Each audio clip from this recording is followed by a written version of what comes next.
Good morning, everyone. Thanks. Good morning. No, it's very fun. We're going to do better than Carl. A little more English. Good morning, everyone. Good morning. Awesome. Thank you. So welcome to our March Good Morning North Central breakfast.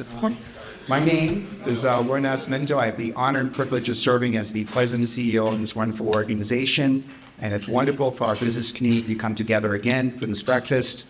Before we begin with our program, I'd be remiss if I didn't take a moment to recognize and acknowledge our sponsor for this morning's program. We do a lot of different events and programs throughout the year. We're only able to do these programs through the support of our members, like many of you. So I want to acknowledge the sponsor of this morning's program. It's Montechusett Regional Vocational Technical High School, also known as Monty Tech. To all of us here, and Monty Tech has been an long-standing chamber member, outstanding partner to many of us as employers and to the chamber on a variety of talent and community initiatives. Their continued support makes events like this possible, and we're very grateful not only for their sponsorship, but for their ongoing commitment to our region. So I'd like to take a moment to invite Superintendent Tom Brown to come up from Monty Tech to say a few remarks. Please welcome.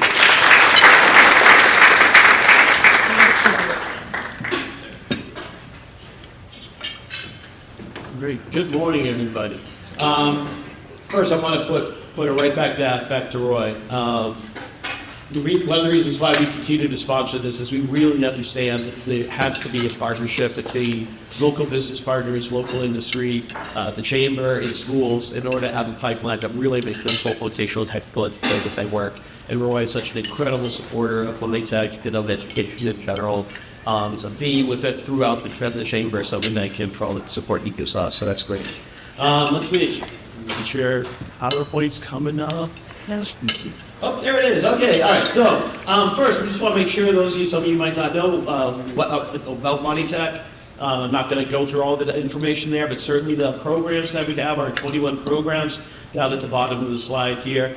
We do serve 18 communities, both cities and towns. Large cities large as Pedro with Stergios, there you go, Gardner, and then towns as small as Petersham and everything else. So it's a big, wide, diverse population. We appreciate the work that those towns do to support us. One of the big things that's been happening that I should certainly point out, Kim Curry, who is our co-op coordinator over there, one of the things that's, can you go to that side? There we go, you can say it. All right, so our co-op program. Obviously, students get the opportunities to work in industry rather than just being in the school building. We have set records the last couple of years for the number of students out on co-op, and that is because of industry partners like you that are willing to open your doors and work with Kim to do this. Kim is amazing at what she does, so if you have an idea, if you have a position that you think you might be able to use a student, something that co-op, please reach out to Kim or stop by and talk to her real quickly. Another thing that really allows us to do the things that we do, Tate Whitaker is over there, our development coordinator. The grants that we go for and that we get, fortunately, last year we set a brand new record, again, in the number of grants that we have, $3.6 million of grants. You can see the type of grants that we're getting, and that allows us to do wonderful things that we do at Monty Tech. So I want to just go over a couple of the other grants just to make sure people are aware of some of the things we do. So CTI, Career Technical Initiative, is an adult training program that we have at night. It's no-cost training, it's paid for by the state. We've worked with our partners to get those, do this training, wide variety, plumbing, electrical, culinary. We're going to try to do a landscaping program this year. The key to that program, though, is when people complete the program, the state wants to make sure, hey, we're doing this no-cost training. We want to make sure these people have jobs, that they have placements. So if you are interested in working with our continuing education program, and when we have students who complete these programs in terms of job placement, please reach out to Mary Roth, our Director of Continuing Education, myself, Franklin, our Student Support Services. We'll make sure Chrissy Laney, our team of dishes, any administrator will get you going, we'll get you connected on those things. All right, another thing that we quickly have that we want to make sure that we go over is Skills Capital Grant. Skills Capital Grant allows us to get major pieces of equipment. In the bottom right there, you can see we're able to get a series of simulators for heavy equipment operator. Obviously, it's very expensive to get actual heavy equipment on a school site, but to have these simulators that was able to purchase and also get these supported by anonymous donations, that allowed us to get this. And I just wanted to see if you can go inside the card. What's in red there, this is what came from one of our instructors based on these this equipment. And I'm not going to read the whole thing, it's skimming down a little bit. What he says is this coursework is what students use while others are training on the simulators. The instructors truly appreciate all the effort the school put into helping us acquire these machines. I firmly believe they're going to open a whole new avenues for our shop and make our students even more employable. And that's what these grants are all about, to making our students more employable and getting them the equipment that allows them to get those skills. So we appreciate all the support we get for that. I would be remiss if I didn't talk a little bit about MVP Academy. Again, Roy's been a huge supporter in the chamber, a huge supporter of MVP. Very quickly, Monty Tech was very proud to be the first district to start a partnership program, after dark program, during the school day.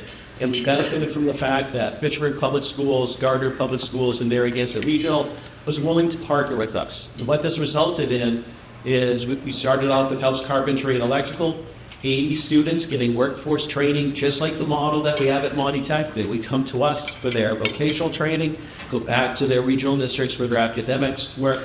Those students stay enrolled in those school districts, so that the Chapter 70 money that comes to those students stays for those school districts. So that's a huge piece for those school districts. And the fact that we're doing this training throughout the year, we just finished our applications for the third program, which is going to be plumbing. Hopefully that's going to happen. I saw that Christian Martinez came in, talk to a few people. Desi hooked us up. We would help that. But we're very proud because we think and we're confident about that.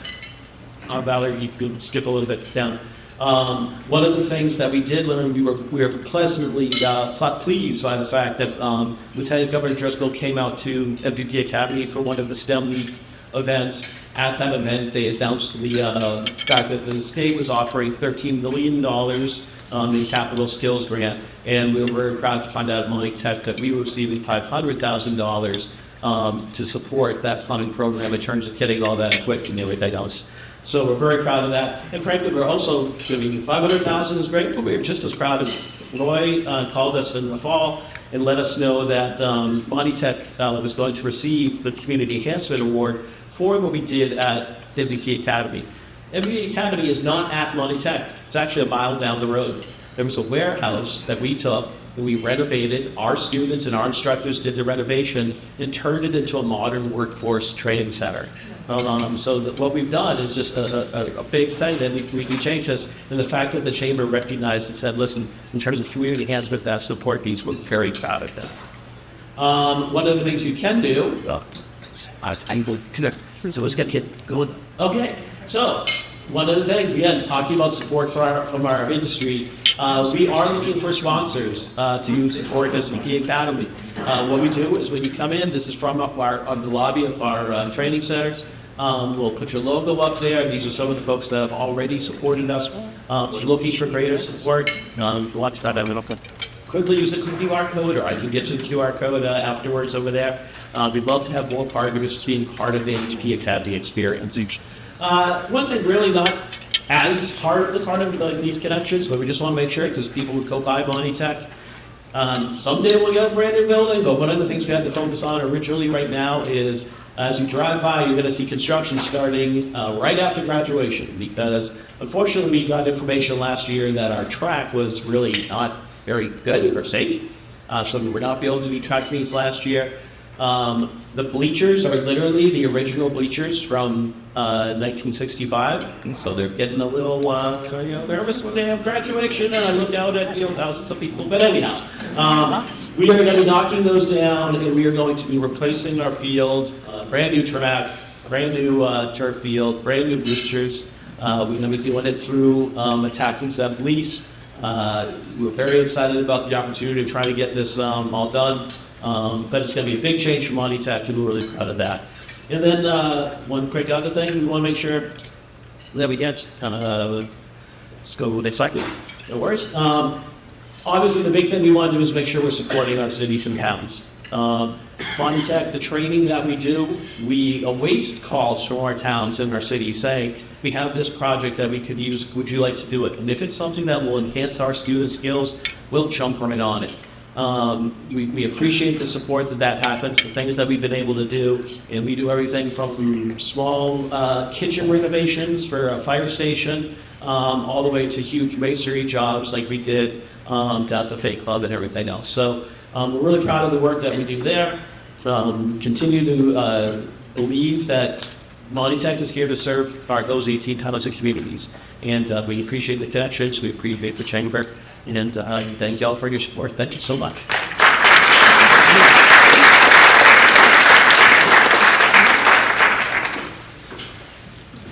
Thank you, Tom. Monitech does a great job. If you haven't been into their new MVP Academy, we toured that impressive facility. And we thank Tom, and we thank the entire team at Monitech for everything that they do to help support young people in our communities. So, moving on, I'd like to take a minute to recognize a few elected officials, public officials that have joined us here today. First off, State Senator Peter Durant is here. Peter, thank you, Peter, for joining us. Thank you for your support. Mayor Sam Squalia from the City of Fitchburg is here. Thank you, Mayor. I haven't seen him, but he's on the list here, so I think he might be running late. He's on his way. He's on his way, okay. Mayor Dean from Leominster is on his way, so he'll be here. So, yeah, deserves an applause for that. And then on behalf of Congressman Jim McGovern, Eladia Romero is here, is also City Council from the City of Leominster. Thank you, Eladia. We have Beth Walsh is here from the City of Fitchburg. City Council also works for Senator Cronin. Thank you for coming. And also Sterling Town Administrator Bill Caldwell is here. So I'm really, thank you, Bill, for coming. Great time to the chamber. So thank you all for being with us here today. I'd also like to acknowledge and recognize Leominster TV, who you see in the back here with the television. Thank you. So the video is breakfast, and that will be available for broadcast throughout North Central Massachusetts, not just in Leominster, but I believe they share with other communities here in the region. And I'd like to recognize and acknowledge Lauren Howe, the wonderful Lauren Howe from Howard PR, who's a good friend of the Chamber and will be emceeing our program here a little later on after we get through our awards presentation. So, as we wrap up this year's Good Morning North Central Breakfast Series, I'm pleased to continue the tradition that we launched last September of honoring Chamber members who are making extraordinary contributions to our region. So each breakfast this year, we've had the privilege of recognizing organizations whose work strengthens our economy, enhances our communities, and makes North Central Massachusetts a better place to live and work. Today's honorees represent the fourth and final round of awards for this program year. We're going to resume the awards in September at our next Good Morning North Central breakfast. For those of you that may be interested in nominating another Chamber member for future recognition, you can also self-nominate. Our awards program includes several categories: milestone anniversaries, major expansions, community enhancement projects. Nominations are accepted year-round, and you can learn more about the criteria and application process on our website, or by speaking with Valerie Bruno, our program's events manager, or with myself after the program. So let's get to our honorees. We have a pretty busy program today, so we're going to be moving this along very quickly. And let's see, this time I'd like to invite Tony Fields, President of ClearTech Group, who is also serving as chair of our board of directors. So please welcome Tony. Tony's going to help us present the awards to the honorees this morning. So honorees, as I call your name, please come to the stage to receive your award and to be formally congratulated by Tony. And we'll take a quick photo, and you can return to your seat. We would ask, though, that after the program is ended, after breakfast is ended, if you could please stick around, we'll be taking some photos afterwards as well. So, our first honoree is Sholin Farms, celebrating 25 years as Leominster's community-owned apple orchard. And I'd like to invite Karen McNall, she's a board member and chair of the school tours at Sholin Farms, to come up to the stage to be recognized. Come on up. And as she's making her way up, let me tell you a little bit about this remarkable organization in Geneva River. So when the city of Leominster purchased this 169-acre property in 2001, it saved the land from being subdivided into house lots, preserving Leominster's last working apple orchard for future generations. For the past 25 years, the Friends of Sholin Farms, a community-supported nonprofit almost completely comprised of volunteers, has operated this treasure. Without relying on city funding, they reclaimed over 100 acres of farmland, expanded from eight apple varieties to over 40, and added blueberries and raspberries to their offerings. Sholin Farms has become more than just an orchard. It's a place where families pick apples, where students take educational tours, where hikers and bird watchers explore scenic trails, and where the community gathers for festivals throughout the year. Their annual Apple Blossom Festival and Harvest Celebration have become beloved traditions. And as they celebrate this milestone, they're also working on building a new barn that will protect their equipment and expand their capacity to serve the community. Let's take a moment. Please join me in congratulating Karen Howe and all of the friends at Sholin Farms.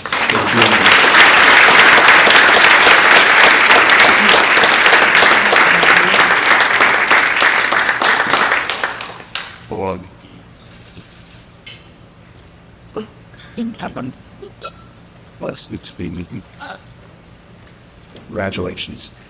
So we'd like to honor next the Spanish American Center, celebrating a remarkable 60 years of service to our communities.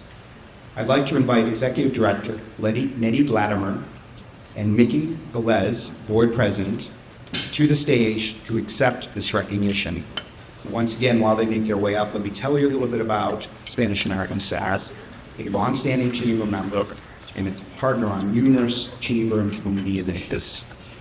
Founded in 1966 to help Spanish-speaking immigrants transition to life in Leominster, the Spanish American Center has evolved into a cornerstone resource for the entire community.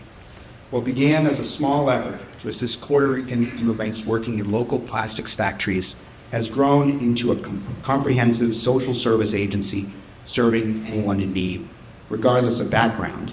Today, from their home on Spruce Street in Leominster, the center provides an impressive array of services, including their Crossroads after-school program, their Verano Alegre summer program for youth, ESOL multilingual learn classes, domestic violence advocacy, elder services, food pantry, and twice-weekly soup kitchen in partnership with Ginny's Helping Hands. They offer bilingual services, including tax preparation, translation, mediation, and under Nettie's leadership and with Mickey's guidance as board president, the center has weathered 6 decades of changing demographics and community needs, while staying true to their mission of Servicio Nuestra Comunidad, serving our community. They've created a place where people don't just receive services, they feel at home. As one regular visitor said, I came here not knowing what to expect, but they treat you like a king. Please join me in congratulating Nettie, Mickey, and Spanish American Center for this amazing accomplishment.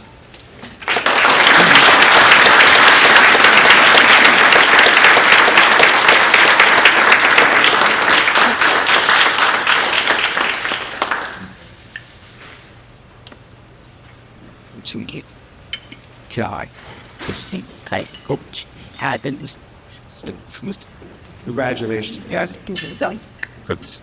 So we were also planning to recognize Venture Community Services, but unfortunately there was a last-minute situation. They were unable to make it here today. So we will save their award, recognize them in future breakfasts. But please join me in congratulating all of our recipients today.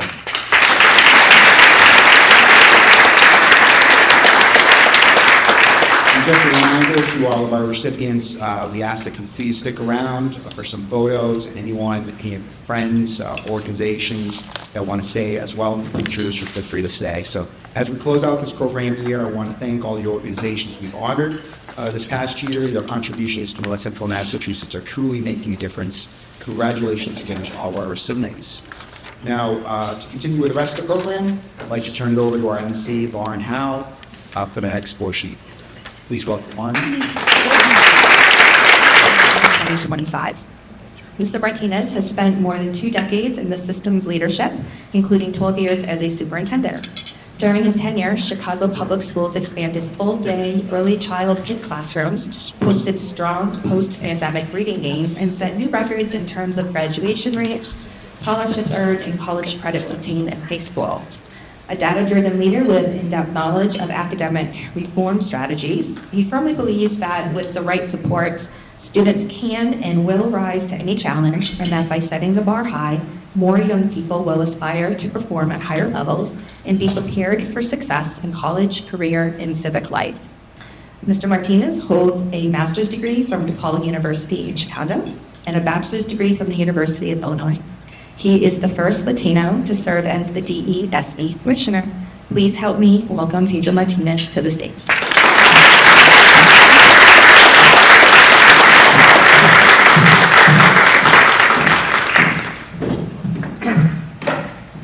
Good morning, everyone. Good morning. Come on, you can do better than that. Good morning, everyone. Good morning. I mean, we're live. When I saw with this meeting, I said, look again, is this the Great Wolf Lodge? So, funny story. My wife and I, we have 2 children, a 13-year-old and a 12-year-old, boy and a girl. And my empathy for all parents with preteens and teens, because I feel your pain. But I remember we were in San Antonio. I was leading the district for 7 years, and we discovered Great Wolf Lodge, but not in San Antonio, but in northern Texas, and just loved it. And then we moved back to my hometown of Illinois, in Chicago, and we found one there in the suburbs. And so we said, I wonder if there would be one in Massachusetts. Here we are. So again, thank you everybody for having me, and I'm truly my honor to be with you. I have a little bit of a cold, so I have a cough drop, just so that I can keep my voice. But really, truly an honor to be here with you at the chamber. And first of all, I just want to just say thank you for how you partner and support with our school districts. One of the things that I can tell you is that we can't do this work by ourselves, and I got to see at least the latter part of the presentation of the amazing schools that we have here. And I would tell you, as I've been visiting districts across the Commonwealth, I've been so impressed by especially our regional career tech schools, our comprehensive high schools that are now adding those programs.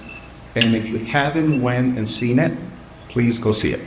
I mean, it is just amazing, and we're continuing to invest heavily. But today, what I want to just really cover with you is our vision really for our state, where we're going, where I see some really amazing opportunities, and then also again, some of the things that will be coming up relatively quickly for our districts. So we're going to talk about our new grad standards that we're looking at, our ambitious goal for early college and what that is, for those of you who may not know what that is. And then that ties together with some amazing programming that's already happening. So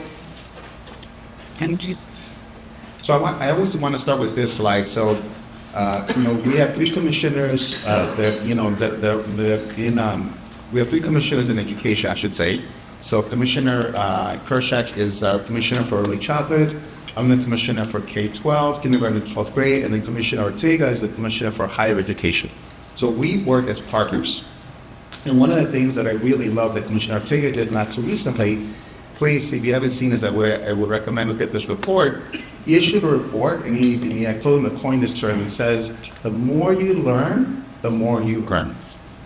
The more you learn, the more you earn. And I said, Commissioner, put it on a slide, put it and show it. And what he did, and to his credit, and by the way, we do this by institution. So you can see it by institution for our community colleges or universities, whether it's an associate's degree or a bachelor's degree. What he found with our researchers was that if students earn any of those credentials, their earning potential, when compared to students that don't have those credentials, it's $20,000 to $30,000 higher every single year, especially for the first 5 years. And these are all Massachusetts students. And so I've taken this data and said, okay, what does that mean for our students when we go back to K-12? And what I can tell you what it means is, so we looked at who are our students right now who are achieving this level of credentials, and what we're finding is students that are meeting our standards. What's interesting It's, students that, ideally they're meeting the standards from a young age, like from third grade and on. But even if they're not, but if they meet them somewhere along the way, their academic path, all the way into high school, if they're meeting our standards while they're in high school and they graduate, these are the students that we're seeing that are going right into college, sometimes with a foreign associate's degree, sometimes a bachelor's degree, and you're seeing these results. Why is this important? The reason this is important is because everybody, when we look at our vision that we're setting for the state, it is about social and economic mobility. You heard a little bit of my story. I'm the first in my family to graduate from high school, to go to college. My parents had a second grade education. And my dad worked 2 jobs all of his life. I mean, he had a hard life. And really for me, when I saw, what it did for me firsthand was it gave not only me, but my entire family a completely different trajectory. Because I did what I did, every one of my siblings finished high school. Every one of them had a post-secondary credential. By the way, multiple paths. Someone went right into college, someone right to work, someone went to the military. One of my brothers was in the military, a Marine. Very proud, by the way, all we raised about his veteran benefits. Can't stop talking about it. He came back, did his degree, but everybody did different paths, but everybody had a post-secondary credential. And today, 3 of my sisters are teachers, kindergarten, middle school, and high school. Rosie, my youngest sister, will save the world through kindergarten. That is like her passion and vision. And I have sisters that are nurses. By the way, what's really interesting, my nephews and nieces are the next level, and little by little, because we have a lot of nephews and nieces, little by little, each one of my siblings is having somebody finish college. Some of them from my own alma maters, by the way. So, again, I gotta emphasize, this is really our vision, that every student has to be able to have the social and economic mobility. So this is one indicator for us of what we want to push. Oh, just like the speed. Oh, No, still not the person. Yeah. so there we go. People. So that leads us to how are we going to do that? So, as you know, as part of a referendum, our INCAS exam that's given still today in 10th grade, to do the referendum and changes in laws is now no longer a graduation requirement. By the way, a lot of different opinions on that. I came into the world afterwards. But one of the things that I had asked, my partner, former Secretary Tutwiler, I said, Secretary Tutwiler, why don't we use this opportunity to really actually raise the standards? So, because this is Massachusetts, so go big or go home, right? So why don't we raise the standards? So our governor created a statewide grad council that has many voices, from the business sector to, we have educators, we have school superintendents on there, so we have many multiple voices, and said, let's really look at how we set a vision that's even more, it's even sets a higher expectation for our students, because again, we want to accomplish our vision around social and economic mobility. And so what you see here is what we developed first is our vision of a graduate. And you can see what we're asking, this is what we want for all of our students to be academically prepared, to be creative problem solvers, to be self-aware navigators, intentional collaborators, responsible decision makers, effective communicators. Put your hat on as an employer, look at these qualities. Wouldn't these be the qualities you want for your workforce, for your employees? That is what our vision is for our students. And by the way, as I'm visiting high schools across the Commonwealth, this is what I hear from our teachers and school leaders, is them talking about students, not only being academically prepared, and again, we talk a lot about where they're at academically, but we talk about them as leaders. We talk about them as independent individuals. And I'll tell you, our students today, again, I just recommend for those of you who haven't been in a high school, recently go visit a high school. Engage with our students and see the level of talent that we have, because again, these qualities, we're already seeing them play out with our students. But this is our vision for the entire state. Yep. And really what it's grounded on is you can see these 3 sets of, really set values around having a strong foundations, being able to make sure that, that our students have proven skills, and they really get to the result where our students really, again, are going to have bright futures. across each of these areas, this is right now where we're at, is we have set an initial set of recommendations. We are finalizing our final report in June, and you can see across the areas, these are the details of some of the recommendations, and I'll just take you through a couple of them. So in essence, think of, one is we want to make sure that all of our students, first of all, have access to the rigorous content that's going to prepare them for whatever they want to do. So one example is one of the recommendations that we're implementing is making sure that every student has access to the content that will meet the minimum requirements of our public universities. And we say that we talk a lot about this, everyone. Not every student has to go to college, but every student should have the choice to go to college. And whether that's a bachelor's degree or an associate's degree, we cannot have a high school or a set of students that don't even get access to the content. I always say there's nothing crueler than a student who's done everything they're supposed to do, and they find out after they finish high school that they didn't even have access to the coursework. That other high schools were providing other coursework that they didn't even have. So that is now, this will be a universal requirement. In addition, and I'll go to this end, I call it the so what. So you get access to the content, you master that content, but then the so what. So how do we make sure that students actually know the choices they have? So having strong advising that shares with them, and by the way, this is around career exploration. So again, I want you to think about through your heads, how do we partner with you? Because there's nothing like students being able to see what's awesome. So when a student can see, what does the healthcare industry look like? What does the IT industry look like? What does it look like for advanced manufacturing? What does it look like for bioscience? What does it look like even to have a small business? Because again, that entrepreneurial, building that entrepreneurial set of skills. How do we do that? That's what we're talking about when we talk about the advising. Because when we can show students what that path looks like, I will tell you, that's where they get motivated.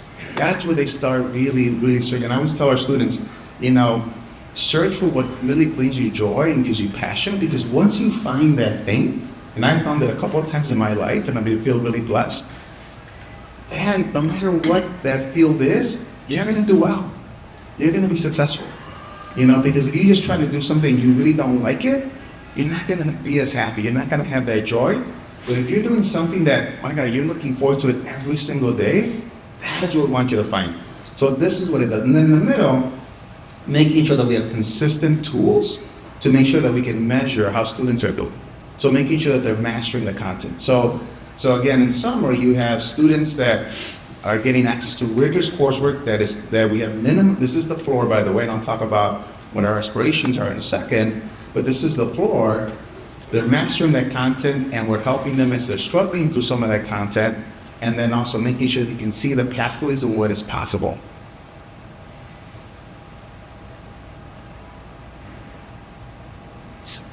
So the final report, everybody, like I said, we're working on it right now. It is going to be due in June, but we have already our initial set of recommendations that are public. And so now let's talk about college and career pathways. So let me again share with you what Irving College is. We currently have about 10,000 of our students that are weighing on graduating with being in early college programs. And this is what this is basically. And we have actually a wonderful example here in your community. So we have, for example, Fitchburg State University and Mount Wachusett Community College. They partner with many of the districts in this area, including Fitchburg, Gardner, Leominster, Royalston, Clinton, and Sizer School, a charter school. By the way, I apologize if I don't get all the pronouncements. I kid about this. One of our initiatives is early literacy, and I say, phonics is a whole different thing here in Massachusetts. I just gotta say, Worcester and Peabody, but again, I'm leaning into it. But what this is, everyone, is these are where our colleges are joining together with our high schools, and our high school students get access to college courses while they're in high school. Now think about that for a second. So I might be interested in a particular field, and I get access to coursework, and I've been doing this in my career. So I did this in Texas, and did this in my former town of Chicago, where when you actually can partner with our high schools and our higher ed community together, you can actually show students what it means to be in an engineering class, what it means to be in a healthcare class, what it means to be in an introduction to manufacturing classes. Bringing that together, that is the goal. And so as we have our vision is that we will have 100,000 students, right now we're about 10,000, over the next 10 years. I can tell you that it's very realistic. So in my former district in San Antonio, where I led there for almost 7 years, by the time I left, every high school had an early college pathway, and they were in different industries. By the way, my first one was with Accenture, where we did a pathway in my highest poverty community, students getting up to an associate's degree, and actually a partnership where they were getting internships with Accenture. That was my first early college program in San Antonio. So the possibility, so I share that with you because the piece that we also want to bring along with our higher ed is to bring in our business community. Because when we can bring these programs and students actually have job shadowing, where they get new potential internships with your institutions, you bring those worlds together, everybody, that is the magic. That is where students, they can see exactly what's possible for them. And if they're a first generation student like myself, it's a game changer because it shows them what's possible, and that is what motivates our students to even be stronger. So our vision is to go to 100,000 students. We're going to look at the current programs we have today, and we're going to just make them stronger. But the vision is over the next 10 years, and about 100,000 students, just so you know, we're projecting, just about 250,000 high school students overall by in the next 10 years, by 2036. We have a little bit more than that today. That's about 40% of our students. So think about that. Today, we're already the strongest state in the country when it comes to advanced placement programming. There, we have about 48% of our students participating in advanced placement programming. And then the next topic that I want to talk about. So this is just an example of the numbers in your area. So you can see how much they have grown over time. And then if you go to the next slide, thank you. Just easier part to central. And then I want you to look at this other world that we want to bring together, which is what our career tech pathways. We'll call them Chapter 74 programs. So I want to say this. I became passionate about career tech programming when I was a chief academic officer in Nevada, because this is where they really doubled down, and I was really impressed. I come here, I will just say this, everyone, I've never seen the level of investment that we have here in Massachusetts for career tech programming. And I know that our facilities vary in age, but I've seen sort of the range, from our older facilities to our newer facilities to the newest ones that are just being built. And I just got to tell you, state-of-the-art investments. The actual, and I saw a little bit of in your presentation. They're using the actual equipment that's in the workforce today. Whether it's in technology, whether it's in construction, whether it's in the trades, whether it's in healthcare. I went to one of the comprehensive high schools. They built an ambulance in the actual classroom. Like you can go to Taunton High School and see an ambulance in the actual classroom. That's how they're doing EMT work. There's some serious investments. So what we have as a vision is you'll see the largest expansion of these programs this year. So I want you to bring these worlds together. Imagine our students having access to these programs. And I always tell the students, I say, by the way, because there's a video of me that you'll see that I'm welding, I'm working on a plumbing system, I'm also working on a boat. Because this is like the programs at the school. And I said, this would have made me a better spouse. I just got to tell you, now that I had this during high school, regardless of whether I did it for a living or not, it would have made me a better spouse. And my wife, by the way, agrees. She's like, yep. So the skills that they're learning, and now really what we're promoting is the certifications. Because we have some students, and I think I heard a little bit, they're out in the field already doing this work. So you can tell there's already students that are like, yep, I plan to open up my own business. Because by the way, there's so much demand, especially in the summer for AC work. They see it. Right? Or even the heating work during the winter, they see it.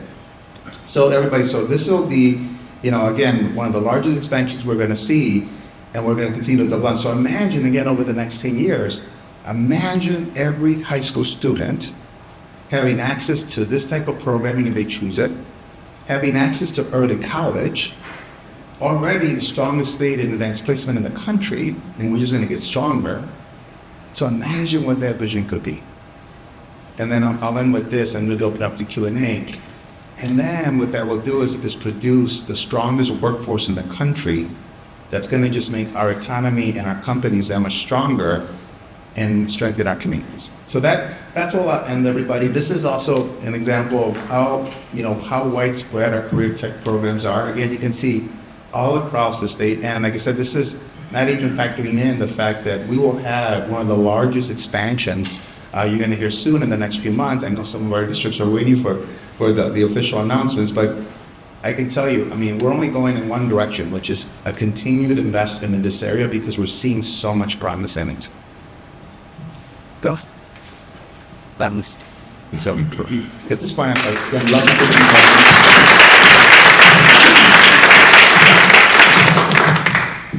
But thanks. Who's to Well, thank you so much for your presentation.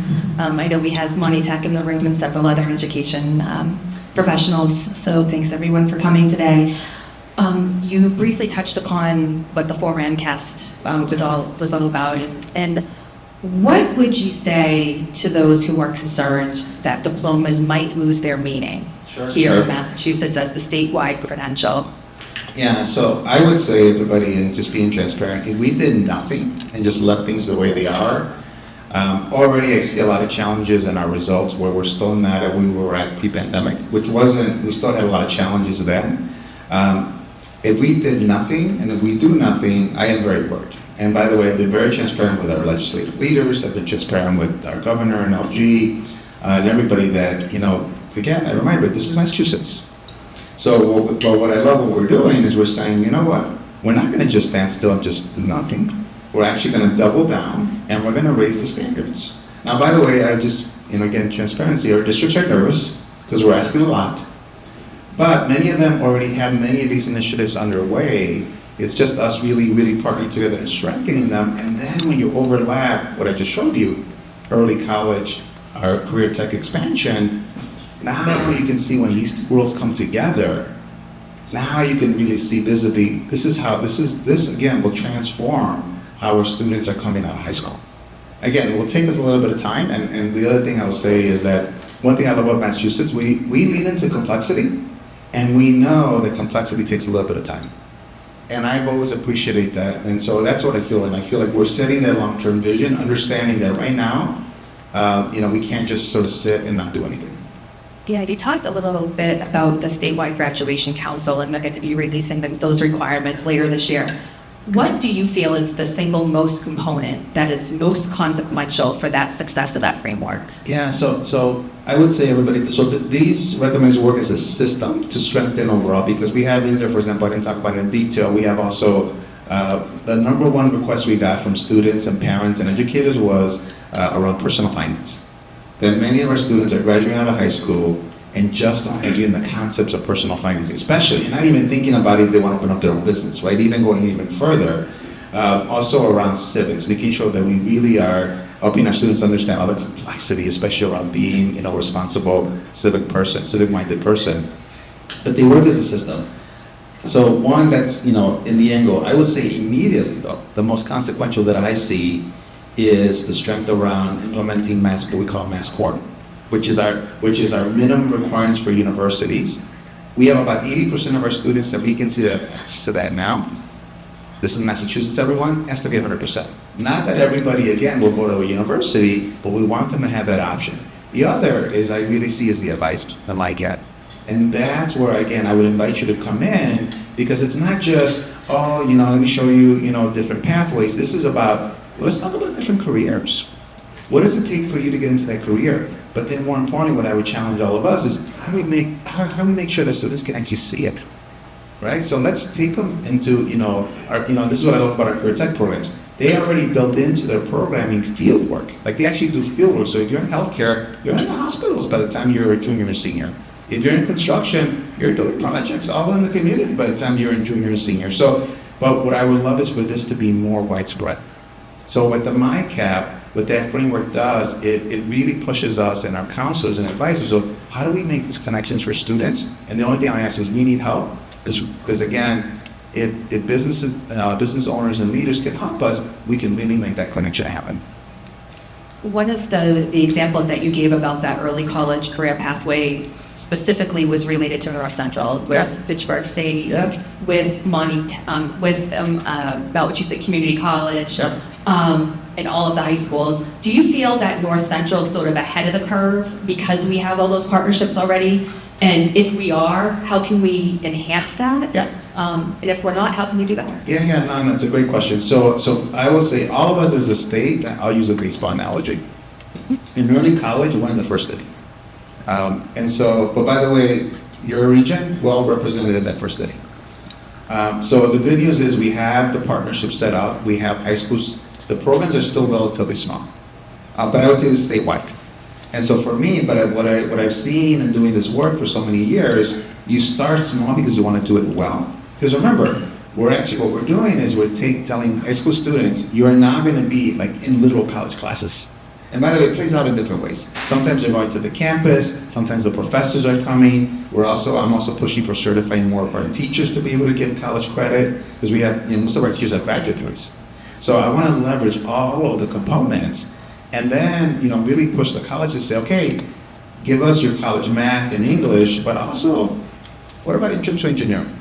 What about, healthcare classes? What about manufacturing classes, right? Let's leverage. So that's what takes time. But once we do that, everybody, and again, I've been doing this for a long time, once you have those pathways well established, the numbers they're exponential. Because once students realize, like, wow, and by the way, when parents realize, my goodness, you mean my son or daughter can graduate with 12, 30 college credits, sometimes even up to 60? I mean, think about what that means of how much you accelerate that child's pathway. As employers, by the way, and this is why I really ask you to be part of this, if you can get involved at that, in the early stages, you know what you're doing? You're shaping your workforce. So think about this. Think about all your employees and some of the things you're like, well, I love this employee, but I wish that employee would, be a little better in this area, right? Maybe being better organized or whatever. Well, guess what? You get to shape that when the students are in high school, because they don't know better. So when you say, here's our requirements, right, around timeliness, around how I want you to work with other team players, and by the way, we're pushing that in our classrooms as well, all of a sudden you're shaping your workforce. And here's especially what I'll say about first generation students. When you support a first generation student, they never forget that. The level of loyalty that you will have from the very beginning is going to be there. But I would say this also for our young people in general.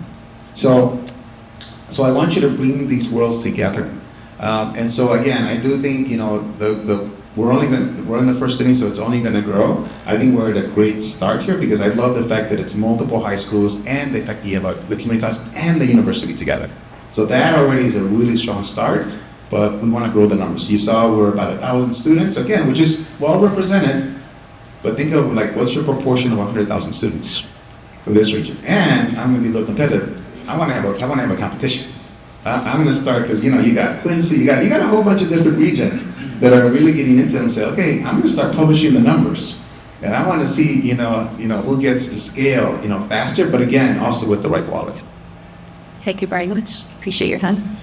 Give it up for Ms. McCready.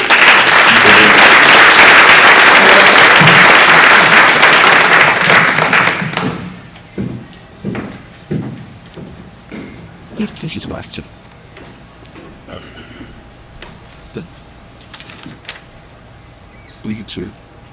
Thank you again. Now I want to introduce Jim Stergios, Executive Director of the Pioneer Institute. Jim Stergios is the Executive Director of the Pioneer Institute, where he provides leadership in the strategic development of the organization, advancing its capacities and expanding its work in states across the nation. Prior to joining Pioneer, he served as Chief of Staff and Undersecretary for the Policy in the Commonwealth's Executive Office of Environmental Affairs, where he spearheaded efforts in water policy, regulatory reform, and urban revitalization. He has also founded and managed a business, taught at the university level, and served as headmaster at a preparatory school. Known for his sharp policy analysis and commentary, he is a frequent media commentator, regularly appearing on local television and radio stations. His opinion pieces have been published in major outlets, including the Wall Street Journal, The Hill, the Boston Globe, and regional newspapers throughout New England. Jim holds a doctoral degree in political science from Boston University, where he serves on the board of advisors. Please help me in welcoming Jim Stergios.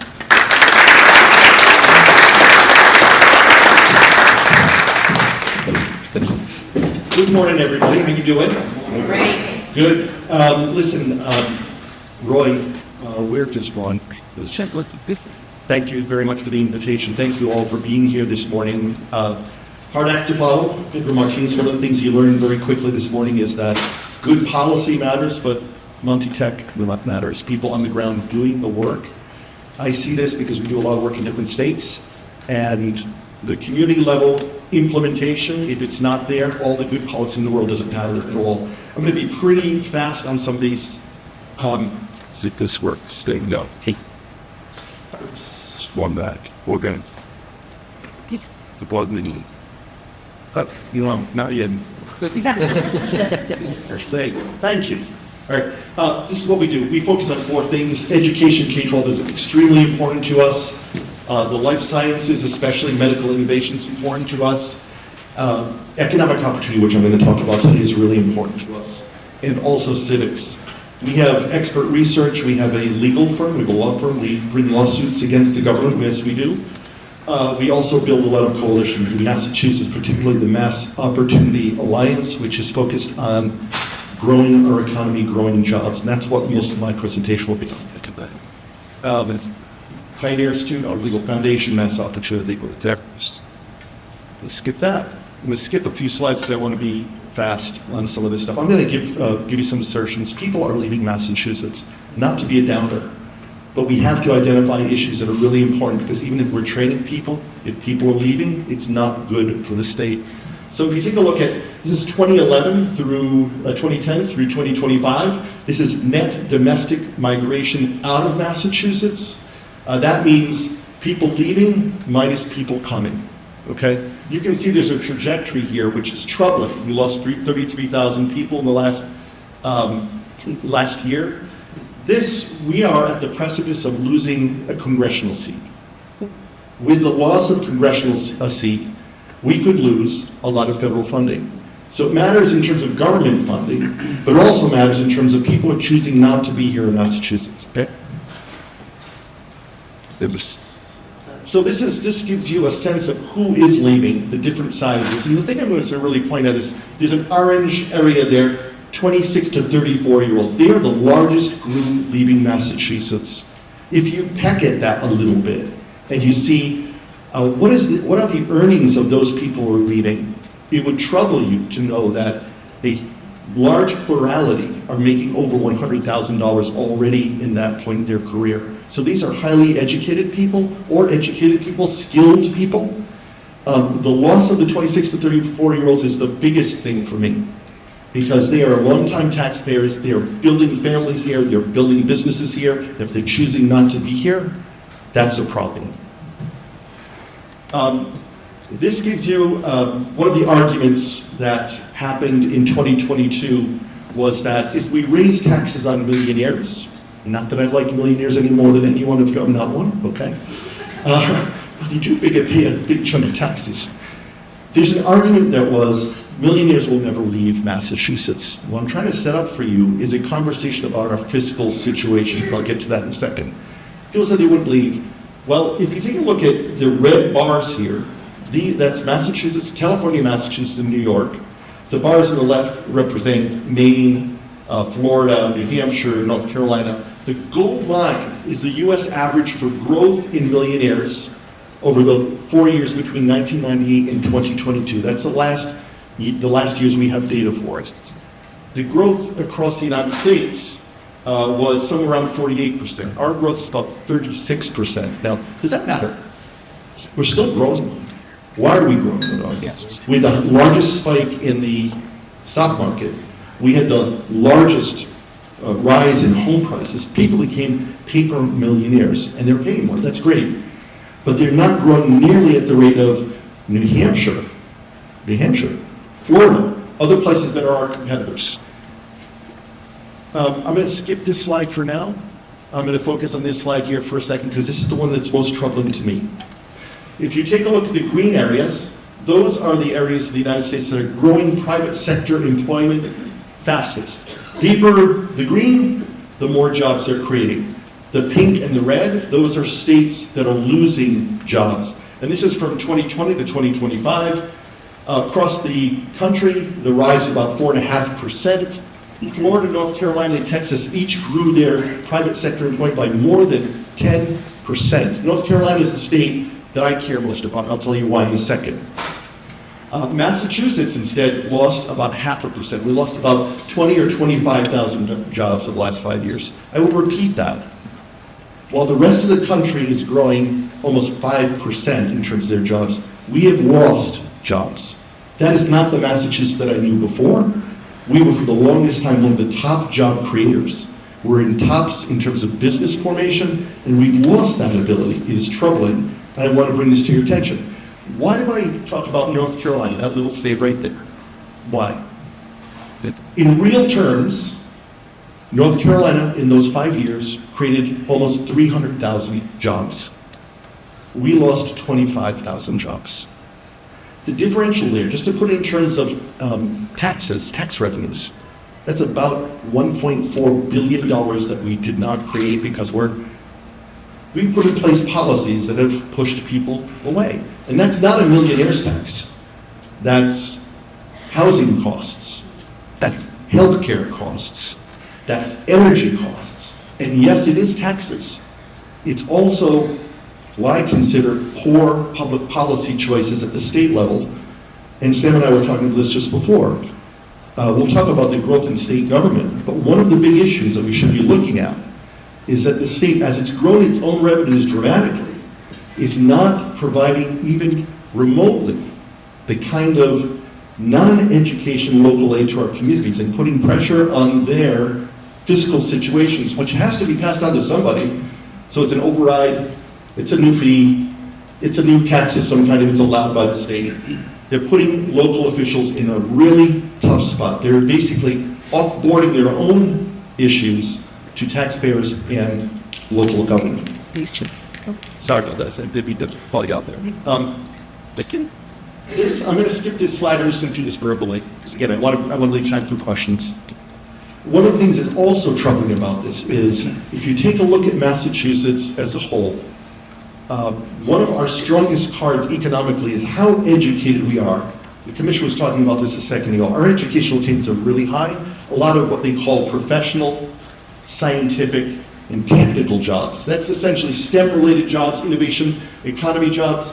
If you take a look at Massachusetts over the past 5 years, what we've seen is that we have grown that sector just a smidge. Again, New Hampshire is growing twice as fast as we are. North Carolina is growing twice as fast as we are. That is an expression by the private sector saying that if we're going to grow STEM jobs, we're not going to do it in Massachusetts anymore. And it's a normal thing. If you're a business owner and you have to pay someone this much to afford the housing, the healthcare, the energy costs, the taxes, you're going to probably move to some other place or just not come here. And that's really troubling for where the state is. Okay. Let's go back one for a second. Thank you. This is a restatement of what I was saying before in a different graphical form about how we've lost jobs. Just take a look at the Florida, North Carolina, Texas job creation there and look at Massachusetts in red. We are an outlier, one of 3 states losing jobs. We need to change our policy, rethink how we're doing things. Go to the next slide. Should. This one I'm going to do very briefly, but it tells you something about when jobs aren't coming here, it's also an expression of businesses not being formed here. Throughout history, as I was growing up here, and up until probably about 2000, really, the pandemic is the scene in time at which things changed here in Massachusetts, okay? Massachusetts was a greater generator, founded more businesses than the country as a whole by far. And by far, we were greater business generators than all of New England. We are in blue. I'll show you right here. If I can find my clicker. Right here. This is Massachusetts, the blue line right here. We used to be up here, right? That's what's happened in terms of business formation for Massachusetts. Again, a troubling sign. I'm not trying to depress you. Have more coffee is what I'm asking. The next slide. I'm going to just talk about this for a second. Just go back to one slide. There we go. On housing, let's turn to solutions here for a second. Part of this is absolutely a housing issue. On the left-hand side, I'm going to go on this point here, if you don't mind. But this is the minimum income needed to buy the median priced home, single-family home, right? You need somewhere around $150,000. Median household income is about $105,000. There's the differential. There's the rub. If you take a look at rent, the minimum amount of money you need to earn is in orange, and that's about $100,000 to rent the average price one-bedroom home. Okay, take a look at the median renter household income, because of course renters have its different levels of income, generally speaking, right? So to be fair, you have to look at that. There are many different ways in which you're going to have to address this. There's not one. This state has always premised its solutions on, we've got the silver bullet. There's no silver bullet on housing. We're bringing lawsuits against cities that are not building. That will set precedents, we hope, that will allow for much more building. There are things like minimum parking requirements, all kinds of little things that you need to deal with. I'm happy to say that we have 5 different provisions we've been aiming for in an economic development bill. We'll see if we can get that through, but it's going to take a push by everybody and lots of different things to try and solve that. Thank you. You're faster than me. You're ahead of me. I appreciate that. This is on job availability. One of the reasons, look, even if we're a high-cost state, all right, we have high salaries, we'll always be a high-cost state, and that's okay. But job availability is also impacted by regulation. There's a kind of cheeky headline from Inc. magazine that says, opening a restaurant in Boston takes 92 steps, 22 forms, 72 office visits, and over $5,000 in toll fees. Why is that? Take a look at some of this. To open a bookstore, you need 34 regulatory steps, a food truck, 37 steps, a barbershop, 81. I mean, I'm Greek. We started barbershops back in the day, and it's like, I got a pair of scissors. I mean, if you don't cut somebody's ear off in the first month, you're good, right? But I'm serious. I mean, there's obvious some regulation you want to have, some health standards, but what is that?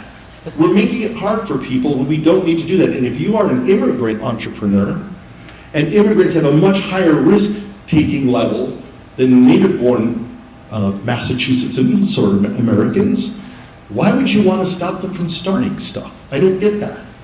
On the worker side, today, 25% of all workers need a license. Again, I grew up in a day when that was didn't really need to do that. I understand there are safety regulations and all the rest, but think about the number of years it takes to get your HVAC license. 5 years. Think about if you're a barber, 1,000 hours, shampoo, or you shampoo, the 100 hours of training you have to do. If you're a lobbyist, there's no regulation. This is one of the core things I want to raise because it's topical. And people in the room will have different views on this. I'm going to present to you my view, in part based on, I want Massachusetts to reclaim its rightful place as a national leader in innovation, the innovation economy. I want to see us grow. I think many of our fiscal policies are related to the fact that we're not growing. Okay? Growth, if you remember, until 2019, we had $2 billion surpluses because of the amount of growth that we're doing, which could be invested in big public services. There are many different ways that we are taxing our businesses. I'm going to skip down to the second bullet, which is anti-business tax policy, sticker tax. If you are an S corporation or a partnership, and therefore filing your taxes as an individual, right? But whatever you're earning, you're making investments, inventory investments, and you're investing in new things, expansions. You pay 5% if you're earning over $1 million. That doesn't mean earning, putting in your pocket, because from that you're still investing. You'll pay the 4% surtax. If you reach the place where you are a mid-sized business, $6 million you're earning or more, you're paying on top of that 2%, you're up to 11%. And if you're above $9 million, which is an upper end mid-sized business, you'll be paying 12%. The corporate tax is 8.25%. We are doing what we always do in Massachusetts. On healthcare, we make it more expensive for small businesses. On taxes, we make it harder for them. This is just not the way to make an equitable society. We're pushing people into corporate roles in corporations, which is great, but we're an entrepreneurial society, and we must be if we're going to succeed. And Massachusetts has lots of rings. We should aim for that. But the one I want to talk about a little more in depth is, sorry about that. Oh, next time, good.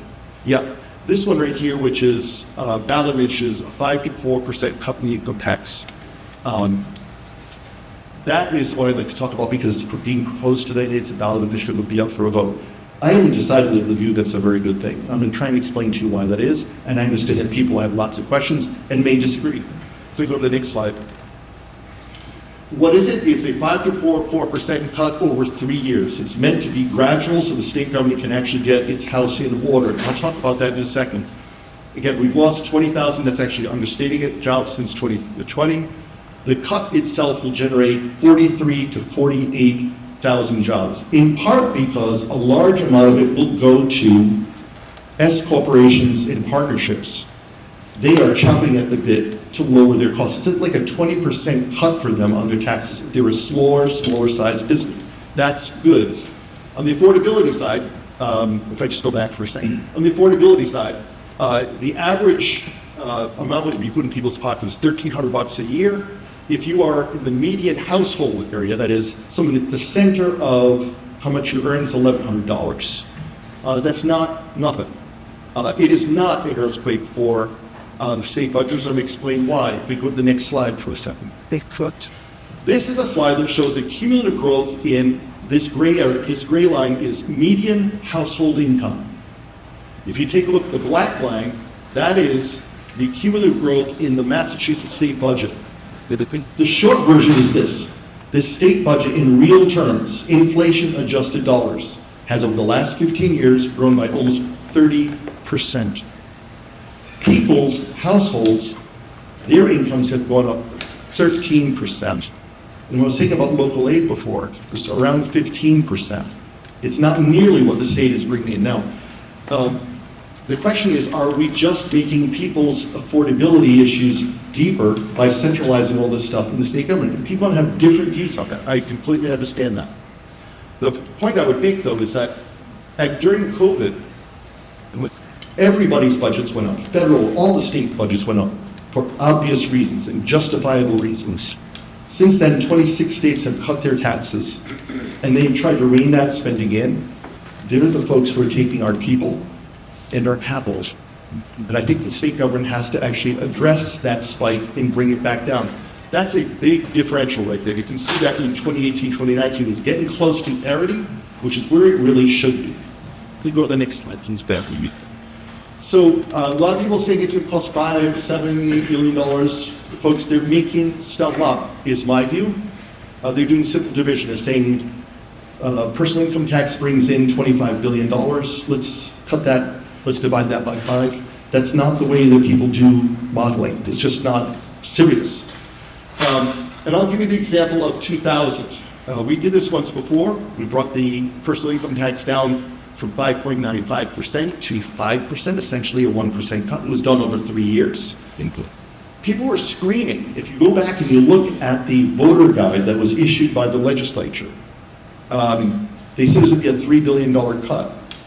In the first year, the cut was about $530 million. And after that, revenues started inching up. I'm not saying it's going to be painless. There will be pain. And I'll point you specifically to places where I think we can address that without impacting people's benefits. The last thing we want to do is to reduce support for our safety net. That's not what this is about. And if people tell you that's what this is about, I believe they're not telling you the truth. Go to the next slide, please. So this is a granular look at how they could address many of the budget issues. The first one is, over the past 4 years, we've grown our workforce, state workforce, by 4,500 full-time equivalents. We should be able to bring that back down over 4 years responsibly.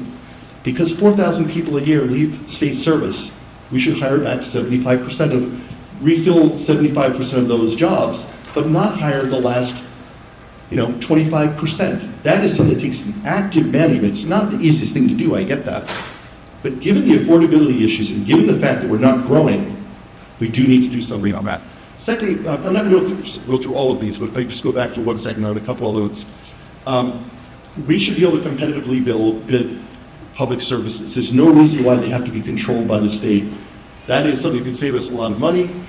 I'm going to go to this one right here, AI-enabled integrity controls for our major benefits programs. There's a lot of money there. I understate what the benefit, the potential is there. Let me just give you one example. And I'm not making a Trumpian argument. That guy's stuff would never come out of my mouth. What I want to say is this. If you look at the unemployment insurance program, absolutely necessary. In 2024, the Biden administration tagged our state with having 22% leakage in the program. What is leakage? Mispayments, overpayments, payments to the wrong people. Some fraud in there. 22%. It's down to 16%, thanks to the Healy administration, because they've taken this seriously. 16% is high. If you take a look at Medicaid, Medicaid is a $22 billion program. Not big numbers sometimes get everyone lost. $22 billion is about a third of our state government. Leakage, according to the federal government, is somewhere between 4 and 10%. We don't know exactly yet. We already have the AI tools to proactively audit our major benefits programs to make sure we're not making wrongful payments, overpayments, and overruns. What we do currently is we do a post facto. After someone goes out the door, we catch can. We try to find people. There are some programs that are decent, but they're not doing the work they can do. If you can save not 4, not 10%, to save 3%, fixing those problems, right there is about $800 billion in savings that we can redeploy to making sure that our businesses are growing. Look, my message to you is this. I'm not trying to be a downer. It's this. You heard from Pedro Martinez before.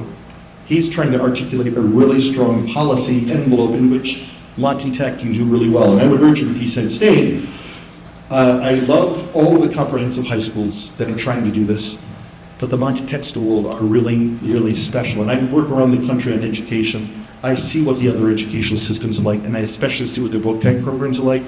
That's a jewel. The regional vocational technical schools are 5 cuts above, not 1 cut above.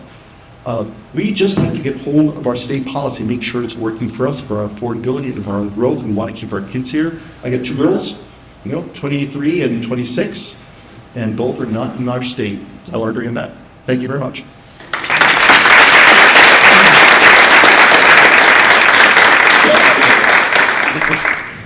Let's walk them. Yes, it must. You heard it. It's well. You mentioned Massachusetts was one of 3 states that have seen the private sector jobs decline. One of the other ones was Vermont. And I'm wondering, compared to other states, is there a trend going on in New England? Because Vermont's one, but what do you feel is the biggest policy difference to explain that as well? So I think New England has a problem of energy costs. That's number one. That's something we cannot get away from in the near term. I can't tell you how important it is in terms of polling. So that's one differential where it's hard. Healthcare costs here are also, we have a great healthcare system in many ways. We also have a healthcare system that's not exactly built around people. It's built around expertise, which sometimes in our most drastic moments, our most tried moments where we have a parent who's in the deepest trouble, we have a great system for that. But our costs are really on whack.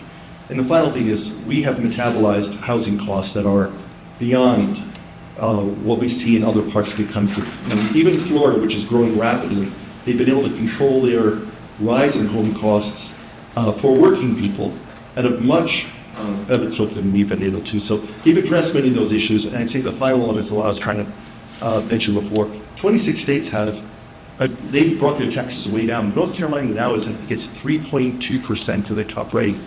And that is a purple state. What I would just ask is that Massachusetts just try to go to the normal. Let's not be a no-tax state. Let's try to just go into the normal range of like somewhere between 20 and 30th in the country and be happy because we already have so much going for us. With regard to the income tax question, I guess, how should policymakers weigh the revenue impact against the projected job creation and the household saving benefits when it comes to that decrease? Yeah, I tried to get at some of this for in terms of the fact that we are not growing is, in reality, a variable that should be factored into how we think about revenue. We need to grow in order to bring in more revenue. You can see that even after the implementation of the new surtax in 2022, actually went to effect in 2023, while taxes went up for a certain component of the population, because we're losing so many people, we are having fiscal problems. That is shocking to me. That tax has brought in, the surtax has brought in $3 billion a year, and yet we're having fiscal problems. So what I say is we have to prioritize growth. There's just no way around this. Otherwise, we will lose the next generation of growth here in Massachusetts. That's just something you can't do. Further to that, what are the upcoming reports or research? What are you currently working on? Is it anything related to what we've talked about today? And what are your hopes for those results? Look, thank you for the question on that. I think one of the big things that we're working on here in Massachusetts, so I'll just give them to you very quickly, reports that relate to VOTEC. We believe strongly that VOTECs have to be extended in addressing the 10,000 kids who are on waiting lists. Honestly, if you address that, there'd be another 10,000. The reality is about 20 and change percent of our high schoolers in VOTEC programs. We ought to be able to lift that up to 30%, if not more, with AI around the corner, which will take a lot of jobs. I mean, if you're a coder right now, it's a very uncomfortable place. And the second thing is, we're doing a lot on tax policy, not just the tax policy that's talking about here, the income tax cut. That sting tax on small businesses is something we have to address. It was done about 30 years ago, and the thresholds at which you were taxed are way too low. And I'd say on housing, we are all into on housing, on many different aspects of regulatory reform, but also bringing lawsuits on that.